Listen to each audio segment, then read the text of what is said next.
ইয়াত কি দিছিলে? মিঠাতেল দিছিলে, নিমখ দিছিলে, হালধি দিছিলে আৰু কি দিছিলে? তুমিহে দিছা, কোৱা কি কি নাই দিছা? দিয়া। তুমি কি কি দিছা কোৱা আকৌ। নিমখ হালধি আৰু নিমখ দিছোঁ, হালধি দিছোঁ, মিঠাতেল অকণমান দিছোঁ আৰু দিয়ে মঠি লৈছোঁ।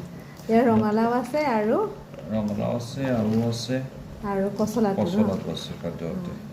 কাৰণ আজি তুমি বনাইছা যেতিয়া তোমাৰে মানে তুমিয়ে ক'ব লাগিব গোটেইখিনি। মই ইমান এক্সপাৰ্ট নহয় দেই। মই জাষ্ট মই এনেকৈ তুমি কোৱা যেনেকৈ কৈছা মই তেনেকৈ কৰিহে দিছোঁ। মই বস্তু জানি ন। এতিয়া কি দিছা কোৱা? এতিয়া কি দিছা কোৱা? তুমি এইটো দিবলৈ দিছা, আকৌ কি বুলি দিছা? মই নাজানো, তুমি যি কৈছা মই নাই, এইটো একদম তোমাৰ ৰেচিপি, এইটো মোৰ নহয় আকৌ দেই। মোৰ ৰেচিপি এইটো মোৰ নহয়, মই যি নাজানো। নহওক তোমাৰ মোৰ একেটা কথাই, বস্তুটো টেষ্টি হ'লেই হ'ল, সোৱাদ ভৰা হ'লেই হ'ল আৰু বস্তুটো, হয় নহয়? আকৌ কি মঠি ল'ব লাগিব ন?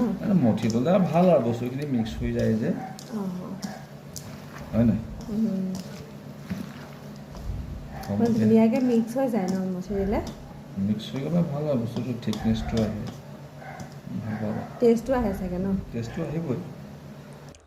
এয়া হৈছে পচলাৰ ৰেচিপি, আৰু আমি যে গাঁৱৰ ঘৰৰ পৰা আহোঁতে পচলাখিনি লৈ আহিছিলোঁ, তাৰেই বনাইছোঁ। আহোঁতে আমি মাছ লৈ আহিছিলোঁ, মাছৰ মাথাৰে বনাইছিলে, আৰু এই গোটেই ৰেচিপিটো বনাইছে মোৰ হাজবেণ্ডে।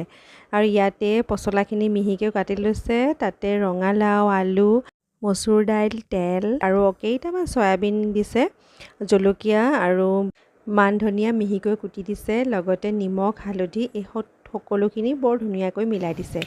আৰু তাৰপাছতে এইখিনি ৰাইচ কুকাৰতে সিজিবলৈ দিছে, আনফালে গেছত মাছৰ মাথাখিনি ফ্ৰাই কৰি আছিলে, আৰু লগতে ভাতকেইটাও বহাই দিছিলোঁ, কাৰণ সোনকালে হ'ব লাগে, যিহেতু আমি গাঁৱৰ ঘৰৰ পৰাও আহিছিলোঁ, সেইকাৰণে এনেকৈ বনাইছিলোঁ যাতে একে সময়তে আটাইখিনি হৈ যায়। আৰু এয়া মাছৰ মাথাখিনিও বনাই আছে, আৰু এওঁৱে বনাই আছে, মই খালি ৰেকৰ্ডিংহে কৰি আছোঁ দেই আজি। আৰু এইখিনি তেলতে দি লৈছে, তেলতে ভালদৰে ভাজিছে, ভাজাৰ পিছতহে তাৰ ওপৰত অলপমান পিঁয়াজ দি দিব। আৰু এতিয়া ইয়াৰ কাৰণে এটা পেষ্ট তৈয়াৰ কৰি লৈছে, সেইখিনি হৈছে আদা, নহৰুৰ লগতে অকণমান গোটা জিৰা দি এইখিনি এটা পেষ্ট তৈয়াৰ কৰি লৈছে। তাৰ পাছতে ওপৰত এয়া পিঁয়াজ কুটা দি দিছে। পিঁয়াজখিনি মানে তেলত দিয়া নাই, পিঁয়াজখিনি মাছৰ মাথাখিনি ফ্ৰাই হোৱাৰ পাছত দিছে। তেতিয়া পিঁয়াজটো লাগি নধৰে, আৰু তাৰ পৰা তেল এটা ওলায় পিঁয়াজৰ, আৰু লগতে ফ্লেভাৰ এটাও ওলায়। তাৰ পাছতে এয়া তেলখিনি উলিয়াই লৈছে, তাৰ ওপৰত আদা, নহৰু আৰু জিৰা পেষ্টটো দি দিছে। এইখিনি অকণমান ভাজ খাব লাগিব, নহৰুৰ কেঁচা